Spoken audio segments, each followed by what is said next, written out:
Bismillahirrahmanirrahim. Assalamualaikum warahmatullahi wabarakatuh. Alhamdulillah hamdan katsiran thayyiban mubarakan fih kama yuhibbu rabbuna wa yardah.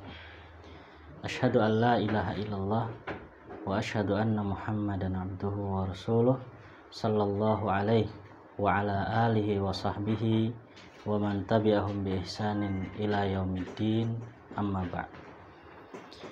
Alhamdulillah kita bisa bertemu lagi dalam satu majelis, yaitu majelis yang membahas tentang sirahnya Nabi Muhammad alaihi salatu wassalam.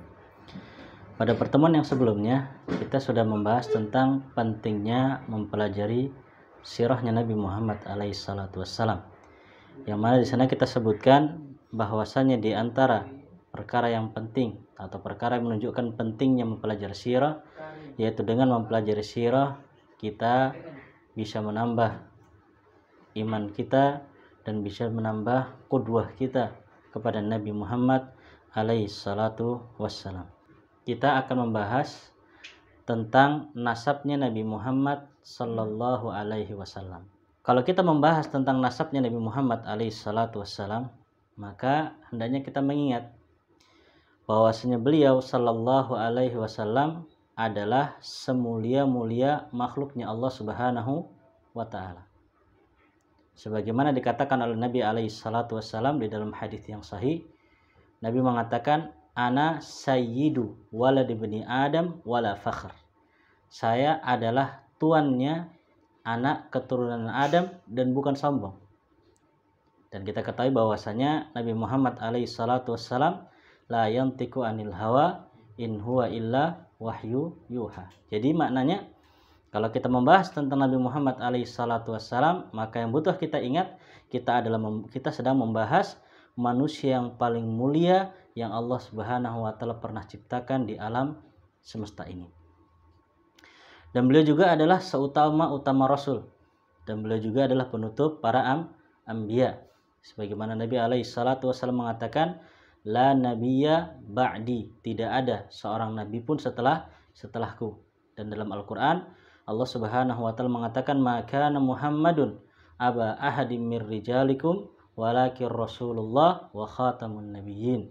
Walakin Rasulullah wa khataman nabiyyin, akan tetapi Rasulullah beliau adalah utusannya Allah Subhanahu wa taala dan penutup para nabi, ya penutup para nabi. Namanya beliau adalah Muhammad. Ya, beliau adalah Muhammad bin Abdullah bin Abdul Muttalib bin Hashim bin Abdul Manaf bin Qusay bin Kilab bin Murrah bin Lu'ay bin Ghalib bin Fikhr bin Malik bin An-Nadhr bin Kinanah bin Khuzaimah bin Mudrikah bin Ilyas bin Mudhar bin Nizar bin Ma'ad ibni Adnan. Ini nasabnya Rasul alaihi salatu wassalam. Dan Adnan itu termasuk dari anak cucu keturunannya Nabi Ismail alaihi salatu wassalam. Jadi nasab keturunan Nabi Muhammad alaihi salatu wassalam nyambung sampai Nabi Ismail alaihi salatu wassalam. Dan nasab yang kita sebutkan tadi dari mulai Abdullah bin Abdul Muttalib sampai Adnan, ini adalah nasab yang disepakati oleh para ulama. Ya, nasab yang disepakati oleh para ulama. Adapun dari Adnan sampai ke Nabi Ismail alaihi salatu wassalam itu mukhtalafun fi, diperselisihkan. Ada yang mengatakan masih ada 40 lagi. Ada yang mengatakan masih ada 7 lagi. Masih ada yang mengatakan masih ada 10 lagi. Cuman yang muttafaq alaih, yang disepakati oleh para ulama, nasabnya adalah sampai Adnan, ya sampai Adnan. Nah, adapun ibunya Nabi Muhammad alaihi salatu wassalam, nama ibunya adalah Aminah binti Wahab bin Abdul Manaf bin Zuhrah bin Kilab. Dan nasab antara ayahnya Nabi Muhammad alaihi salatu wassalam dan ibunya Nabi Muhammad alaihissalam ketemu di Kilab. Ya, kita lihat nasabnya Nabi Muhammad tadi dari siapa namanya? Abdullah bin Abdul Muttalib bin Hisham bin Abdul Manaf bin Qusay bin Kilab. Dan ibunya nasabnya adalah ya Aminah bintu Wahab bin Abdul Manaf bin Zuhrah bin Kilab. Jadi ketemu dengan Nabi alaihissalam. Jadi ibu dan bapaknya ketemu nasabnya di kakek yang kelima. Ya, di kakek yang kelima. Dari pihak ayahnya. Dan kalau kita mau melihat garis keturunan Nabi alaihissalam, maka kita akan mendapatkan bahwasanya Nabi alaihissalam adalah orang pilihan dari yang terpilih.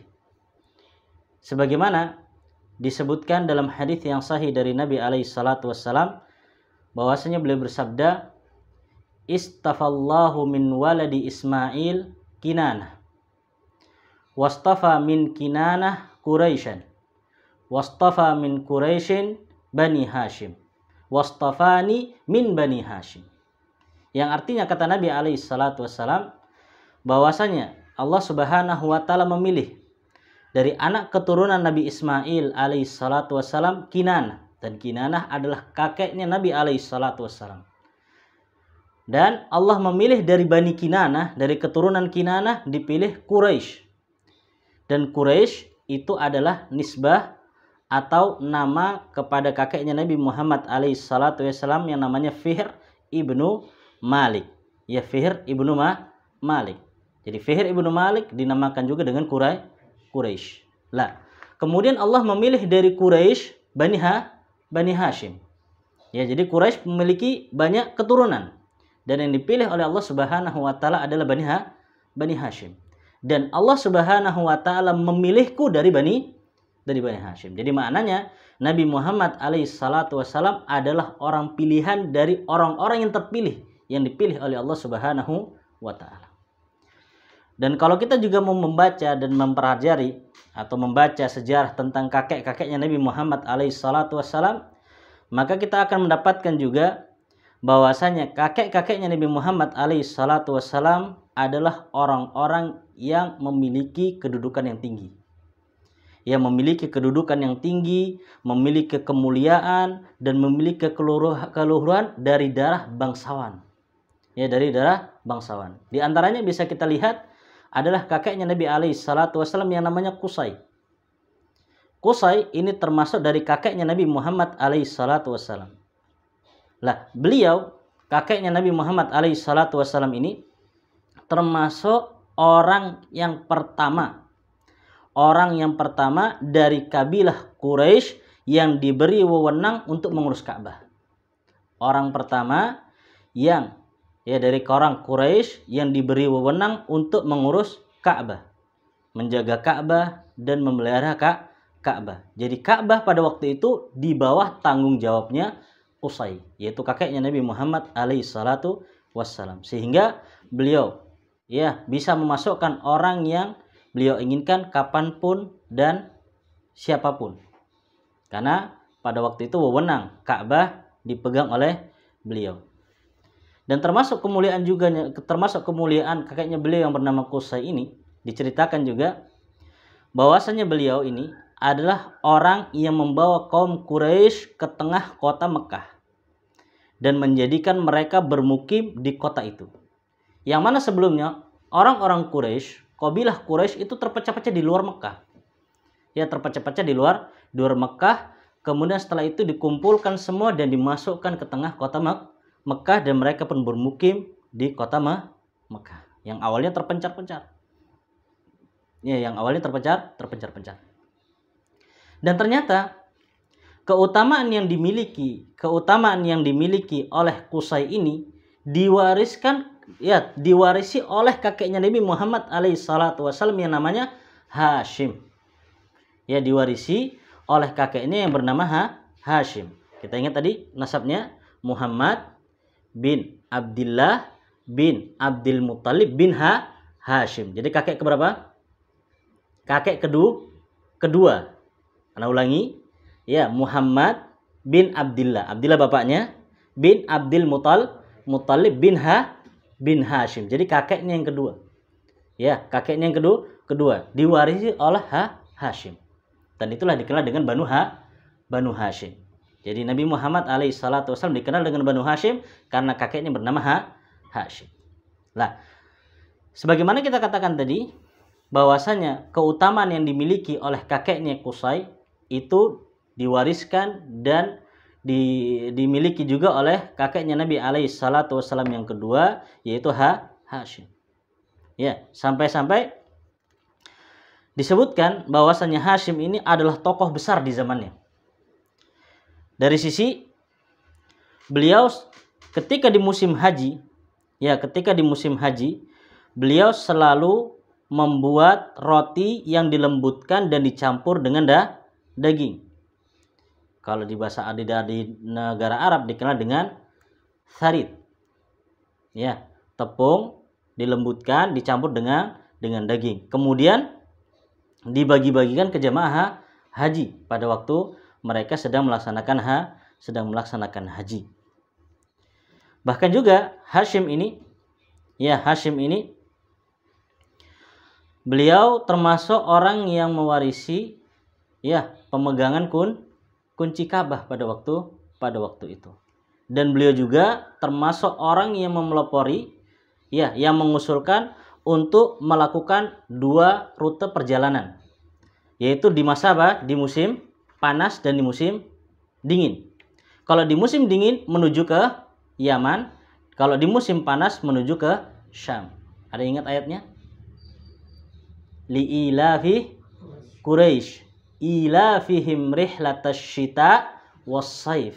Ya, jadi yang pertama kali mengusulkan 2 rute ini perjalanan ke Syam ketika musim panas dan ke Yaman ketika musim dingin itu adalah Hashim. Dan dikisahkan bahwasanya Hashim ini karena beliau sering melakukan safar perdagangan, beliau pernah singgah di kota Yathrib pada zaman itu. Kalau zaman sekarang dikenal dengan kota Madinah. Lah, ketika di kota Madinah, waktu itu beliau sedang melakukan perjalanan membawa dagangan untuk menuju ke Syam. Beliau singgah di Madinah dan ketika di sana di Madinah tersebut, beliau menikah dengan seorang wanita yang bernama Salma bintu Amr dari Bani Adi bin Najjar. Ya, dari Bani Najjar, menikah dengan seorang wanita yang namanya Salma bintu Amr bin Bani Adi bin An-Najjar di waktu itu, dan tinggal beberapa lama bersama istrinya tersebut. Lalu setelah itu beliau melanjutkan perjalanan ke Syam. Yang mana pada waktu itu Salma selaku istrinya Hashim yang ada di Madinah, sedang mengandung, sedang hamil. Dan atas kehendak Allah Subhanahu wa taala ketika Hashim melakukan perjalanan tersebut, perjalanan ke Syam, Allah Subhanahu wa taala wafatkan di perjalanan. Yang pada waktu itu di Gaza, yaitu kalau sekarang di Palestina, karena termasuk Syam. Ya, di sana meninggal. Sedangkan saudara-saudaranya Hashim pada waktu itu nggak tahu kalau Hashim menikah di mana? Di Madinah. Ya, sehingga akhirnya ketika Salma melahirkan anaknya Hashim, tidak ada yang tahu. Dan ketika melahirkan anaknya diberi nama Syaibah. Diberi nama dengan Syaibah karena diceritakan bahwasanya ketika lahir sudah beruban. Ya, lahir sudah beruban. Kalau ma'rufnya kan lahir masih hitam, kelam ya. Ini sudah beruban, maka dikenal dengan Syaibah. Syaibah itu artinya uban. Lah, dikarenakan paman-pamannya dari pihak ayahnya tidak ada yang mengetahui, akhirnya Syaibah tersebut tinggal di Madinah bersama ibunya sampai menginjak usia 7 dan 8 tahun. Sampai menginjak umur 7 sampai 8 tahun. Lah, ketika sudah menginjak umur 7-8 tahun, maka salah seorang dari pamannya, yaitu saudara ayahnya yang bernama Muttalib, yang namanya Muttalib, datang ke Madinah dan mengambil atau mengajak Syaibah tadi untuk kembali kemana? Ke Mekah. Karena Syaibah termasuk apa? Keponakannya. Ya, keponakannya. Akhirnya dilakukanlah perjalanan dari Madinah ke Mekah. Nah, dikarenakan pada waktu itu sedang musim panas, sehingga akhirnya Syaibah tadi yang awalnya di Madinah mungkin putih, karena perjalanan panas maka menjadi hitam. Dan yang dikenal pada waktu itu, orang hitam itu biasanya dikenal dengan Buddha. Ya, bukan orang bangsawan, Buddha. Lah, ketika sampai di Mekah, orang-orang Mekah menyangka bahwasanya Syaibah ini adalah budaknya si Muthalib yang baru dibeli dari Madinah. Akhirnya dipanggil dengan Abdul Muthalib. Ya, Abdul Muthalib. Abdun artinya hamba, Al-Muthalib pamannya. Akhirnya dikenal dengan Abdul Muthalib. Dan Abdul Muthalib ini adalah kakek pertamanya Nabi Muhammad alaihissalatu wassalam. Ya, kakek pertamanya Nabi Muhammad alaihissalatu wassalam. Dan beliau ketika besar, beliau dikenal dengan sangat gagah, sangat elok, dan tinggi derajatnya di sisi orang Quraisy. Bahkan beliau dijadikan pemimpin Quraisy pada waktu itu. Ya, Abdul Muthalib dijadikan pemimpin orang Quraisy dan pemilik kafilah dagang di Mekah yang terhormat, ditaati, dermawan. Ya, sampai-sampai beliau dijuluki dengan Abdul Muthalib pada waktu itu dijuluki dengan Al-Fayyad karena murah hati. Ya, beliau pemurah, sifatnya dermawan, sering memberikan hidangan kepada orang-orang miskin. Ya, sering memberi makan kepada binatang-binatang liar, burung-burung. Sehingga akhirnya beliau pun dikenal dengan orang yang sangat dermawan.